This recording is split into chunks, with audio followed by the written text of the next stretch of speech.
Hello everybody, Jerald Gilbert, your city manager. I'm back for another episode. It's actually, I really don't even have a piece of paper this time. I really am freestyling with you. And this is fun, that's why I'm still doing it.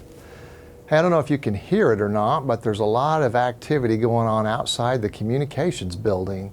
A new asphalt parking lot is getting laid, and it's certainly been needed, and it's exciting to have. But nobody really knew, or at least I didn't really know they were going to start today. And it reminded me of being way back in the 1986 at Fort Leonard Wood, Missouri for basic training. Yes, I'm sharing with the group. Gosh, this is like free therapy. I can just share with the camera. Anyway, for those of you that have been through basic training, you understand some of the rigors of going through that. You understand the task, the basic common task that they have to teach new recruits to be productive soldiers later on in their lives as they go and learn more. But anyway, I won't get into all that because that's TMI, right? Too much information. But the drill sergeants were very, very fast with acronyms, and one of the acronyms that has stuck with me is FFI. Does anybody know what that means?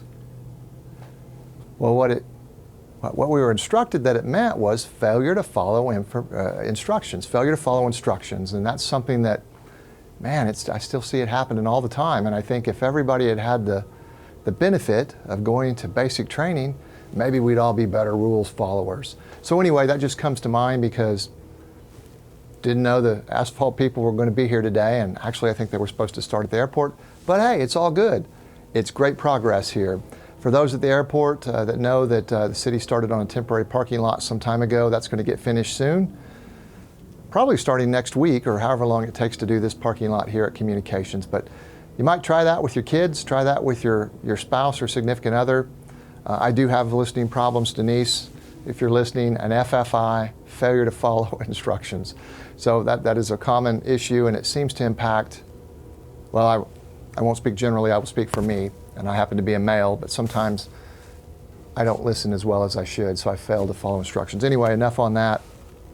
Hey, some big announcements last week. If you didn't hear it, the new soccer park groundbreaking. It was fantastic groundbreaking. It's going to be a fantastic $12 million improvement for the city of Enid and for the generations of kids and even adults that want to play soccer out there. It's just going to be fantastic. I can't even think of all the ways that it's going to make our lives better and make us more prosperous and generate revenue actually too. So I hope you all are paying attention to that. It's a fantastic partnership between the Allen McLaughlin family and a whole bunch of private donors and the city of Enid to get that thing built. It's a $12 million investment, and the city's only investing about $4 million, same as the Allen McLaughlin family and the same as what other generous donors have generated or donated and given for that project. So I thank all of the donors. I thank the Allen McLaughlin family, all of the donors that make that possible. It's people that have connections here with our city, that live here, that work here, that believe in Enid, just as we do. And that's going to just be a fantastic improvement. So that was fantastic. And then we also had a couple of announcements about companies wanting to do fiber to the home. Broadband and internet connectivity and Suddenlink have been frequent points of contention and discussion over the last many years, maybe even decades. And so it's very gratifying to know that there are a couple of companies that are looking to do fiber to the home and get started very soon. A company called Blue Peak and a company that you've heard of before called Dobson Fiber. So both of them are embarking on that task, and we hope, and we're going to do everything we can from the city perspective to make them very successful.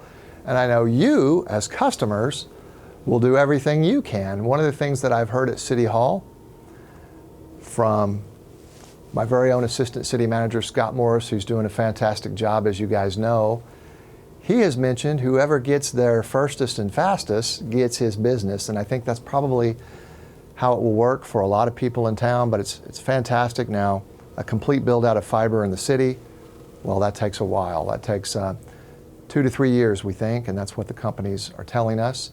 And so anyway, pay attention, look towards that, because I know there's many people, even today, I had a gentleman come in upset about Suddenlink service, and there's not much we can do about it. I know last week I had about 6 different calls or issues or problems brought to me, and so just on customer service alone,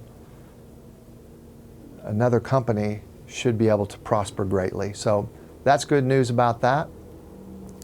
You've heard a lot about the One and the Christmas tree event coming to downtown Enid sometime soon. The city is working on a whole lot of infrastructure down there. It's not just for a Christmas tree. It's actually to be able to have other kinds and more special events downtown. So all of the infrastructure and all of the money the city is spending currently can be used for other things. The great new sidewalks you've seen put in, the new entrances to Park Street from Grand and Independence that will have lockable bollards, and the electric service are all things that can be used for many, many events. And the receiver well for the Christmas tree or anything else that wants to go in the ground in the middle of Park Street with the street being closed off for an event are welcome and available for us now and into the future. So great stuff coming. You've also probably heard Main Street is bringing back the ice rink bigger and better. It's fantastic stuff. I just went to a Foreigner concert last week, and it's kind of funny because one of the employees at City Hall had mentioned to me, I might have relayed this on a previous episode or something, had relayed something about the common age-old thing we hear at City Hall and other people hear is there's nothing to do in Enid, there's nothing to do in Enid. Well, there's really lots of things to do in Enid. And so our city employee, who's a mother of a young son, was telling them all the things they could do. Anyway, after she went through the Leonardos and the baseball games and all kinds of other events going on, she mentioned, and there's a Foreigner concert you can go to even tonight. And the answer was, well, hey, that's for old people. Well, I went to the Foreigner concert, so I guess that's what it says about me as well.